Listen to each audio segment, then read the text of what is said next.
Saya sangat kaget ketika keluar surat keputusan pemerintah yang menyatakan COVID adalah bencana nasional. Karena kebijakan ini bisa punya dua arti. Bagi kelompok oposan anti pemerintah, kebijakan tersebut bisa diartikan negatif. Karena seakan kebijakan nasional itu bisa diarahkan, bisa digunakan untuk kepentingan beberapa orang. Karena status darurat tadi nantinya banyak anggaran yang akan jadi abu-abu dan tidak bisa dipertanggungjawabkan, juga bisa digunakan untuk keuntungan sedikit orang atau sebaliknya. Kebijakan ini dimanfaatkan gila-gilaan untuk menjadikan bangsa Indonesia bangsa besar dalam semalam. Kemudian apa yang saya perhatikan dalam fenomena ini? Saya kok melihat peluangnya yang kedua ya, bahwa kita bisa gila-gilaan menjadikan bangsa Indonesia bangsa besar dalam semalam. Kalau saya nih ya, sekali lagi, kalau saya punya mandat, saya akan pakai kebijakan nasional akan bencana nasional ini untuk melakukan tiga hal. Cara Sontoloyo untuk mengalahkan globalis, asing, dan asing. Satu batu, tiga burung kena. Pertama, kita akan membuat yang namanya operating body yang bersifat ad hoc,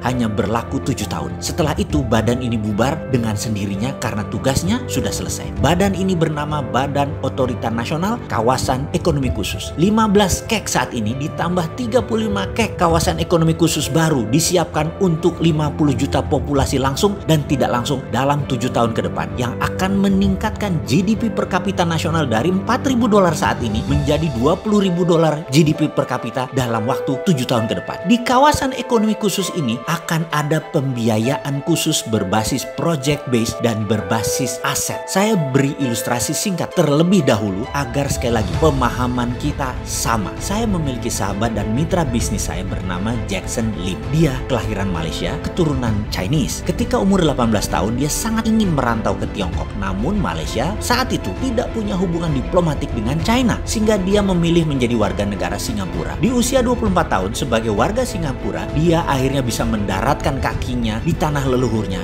di mainland China. Saat itu tahun 1988. Setahun kemudian Tiongkok melakukan reformasi besar-besaran yang kemudian hari nama itu dikenal dengan nama New Tiananmen Papers, di mana ekonomi Tiongkok mulai melakukan apa yang tidak diajarkan IMF dan tidak diajarkan World Bank. Apa yang dijalankan Jackson di sana? Di mana dalam 20 tahun kemudian dia exit keluar dari Tiongkok dan pensiun, membuat dia memiliki kekayaan net worth 2 billion Singapura dolar. Apa yang dilakukan pemerintah Cina kala itu yang revolusioner? Lahan di kawasan ekonomi khusus atau KEK. Jika Anda memiliki lahan katakan 1 hektar dengan harga katakanlah 1 miliar rupiah, jika Anda memerlukan modal investasi dan modal kerja, maka uang yang dipinjamkan kalau di Indonesia saat ini paling top 80% dari nilai aset. Namun di Tiongkok kala itu, kata Jackson, dia bisa mendapatkan sampai 500% atau 5 kali kalau produknya untuk ekspor keluar Cina dengan bahan baku 100% dari Cina. Kalau bahan bakunya hanya 60% dari Cina dan hasil 60% untuk diekspor, di mana ini adalah bisnis Jackson mengekspor ke Singapura dan ke Amerika, maka dia hanya mendapatkan pinjaman 300% atau 3 kali lipat dari nilai asetnya. Inilah yang membuat Jackson Lim dalam 20 tahun punya 5 pabrik besar, yang mana semuanya dia listing go public di Shanghai Stock Exchange, dan dia exit dengan uang yang cukup besar, lalu balik kampung ke Singapura setelahnya. Pensiun, menikmati kerja keras 20 tahun,